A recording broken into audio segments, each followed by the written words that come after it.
Hi, Brenda Henry. When my oldest child was in first grade, at the end of the year, there's this thing called an animal parade where they're assigned to be a cute animal like a lion, tiger, or bear by the teacher. And my child was assigned to be a walrus. I Googled walrus recently and saw a picture that looks like an overgrown slug with buck teeth. I'm not picking on a walrus. It's just hard to make a walrus cute on a kid costume. What happened was this. I was always a working mom. My kid always went to extended day. Had to work a little harder to build that relationship. So I went and I set out to do that. Joined the PTO at the start of the year, paid the extra classroom fees, and I ended up missing the first PTO meeting. I felt bad. Missed the second PTO meeting. I felt bad. Then I found out invitations were sent out for the PTO meeting and I didn't get one. When I asked the teacher about it, she said I had to pay for that. Well, I had. So she said I had to prove it. So I went home, found the check where she had written the name of my child's best friend. So after running a few stop signs on my way back back to the school, I met the teacher in the principal's office and learned an important lesson. Teachers don't like the principal's office any more than our children do. So it's the end of the year, my child's a walrus, and I feel like I've failed, but most importantly, I felt like I failed my child.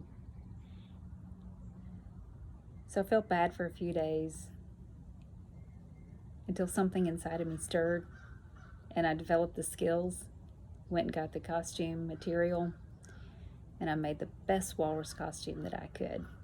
And believe me, it was the walrus that stole the show, not the tiger, lion, or the bear. So 6 years ago, I was partially paralyzed by a nurse who gave an injection 6 days before the wedding. By placing the needle an inch from my spine approximately into my sciatic nerve, I instantly felt the pain in the back of my leg. And again, we talked about it the day it happened. I didn't get help. I never got an apology. And I ended up losing the lawsuit, malpractice suit. All I can say is this: the pursuit of the truth and the pursuit of justice is a godly pursuit, and it's not wrong. We don't always get an apology. And I think it's this. I think people don't realize it's okay to fail and to fail forward. I think sometimes people are in a position and maybe they're afraid of losing their position or being punished. And so instead of saying, I'm sorry, it just makes it worse for the recipient. I don't know why the world is like this. I know a lot of us know what it's like to feel that as a recipient. All I can say is this: when things on the outside don't look good, we can always make things better on the inside and develop some skills. And when we're assigned to be an overgrown slug with buck teeth, go be the best one you can be.